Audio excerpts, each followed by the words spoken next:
Hello student, आप सभी का आर एजू सेंटर में स्वागत है।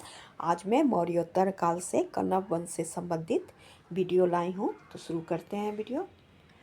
मौर्योत्तर काल के कण्व वंश का वर्णन।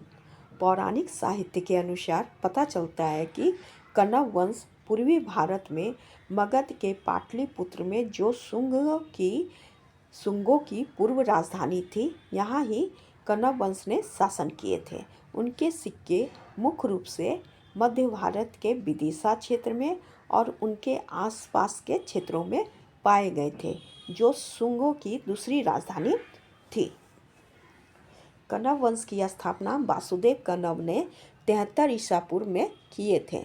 वासुदेव प्रारंभ में शुंग सम्राट देवभूति के मंत्री थे, जिन्होंने अपनी सम्राट की हत्या करके सिंहासन पे कब्जा कर लिए थे। कण्व शासक ने शुंग वंश के राजाओं को पूर्व राज्य के एक कोना में गुमनामी शासन करने की अनुमति दिए थे। कण्व वंश के 4 शासक थे। पुराणों के अनुसार उनके वंश का अंत 28 ईसा पूर्व सातवाहनों द्वारा किया गया था। कण्व राजा ब्राह्मण थे। वे ऋषि सोमभारी के वंशज थे। वासुदेव कण्व ने कण्व वंश की स्थापना किए थे। कण्व वंश के 4 राजा वासुदेव, भूमिमित्र, नारायण तथा सुशर्मा थे, जिन्होंने 73 ईसा पूर्व से 28 ईसा पूर्व तक शासन किए थे। इस वंश ने कुल 45 वर्षों तक शासन किए थे। इनके शासनकाल में भारत की राजनीतिक एकता नष्ट हो गई थी। इनकी राज गोदावरी तथा कृष्णा नदी के बीच तक सीमित थी। जिस समय कण्व वंश की संस्थापक वासुदेव ने मगध राज्य की शासन संभाली थी, उस समय भारत देश की पश्चिम उत्तर सीमा पर शकों द्वारा लगातार आक्रमण हो रहे थे। मगध के अनेक भागों को उन्होंने छीन लिए थे, जिसके कारण मगध राज पाटलिपुत्र उनके आसपास के प्रदेश तक ही सीमित हो गए थे।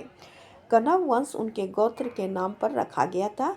वासुदेव के बाद उनके पुत्र भूमिमित्र शासक बने थे। पंचाल राज्य से भूमिमित्र नाम के अंकित सिक्के प्राप्त हुए हैं। विदिशा और वत्स राज्य से कौशाम्बी से भी कण्वस्य नाम अंकित तांबे के सिक्के मिले हैं। भूमिमित्र ने 14 वर्षों तक शासन किए थे। इसके बाद उनके पुत्र नारायण उनके शासक बने। नारायण ने 12 वर्षों तक शासन किए। इसके बाद उनके पुत्र सुशर्मन शासक बने, जो कि कण्व वंश के अंतिम शासक थे। पुराणों के अनुसार इस वंश के अंतिम शासक सुशर्मा थे, जिन्हें आंध्रक जाति भृत्य सिमुख या सिंधुक ने हत्या करके सातवाहन वंश का 28 ईसा पूर्व में नींव रखी थी। कण्व वंश से संबंधित मेरा वीडियो यहीं तक था। Thank you.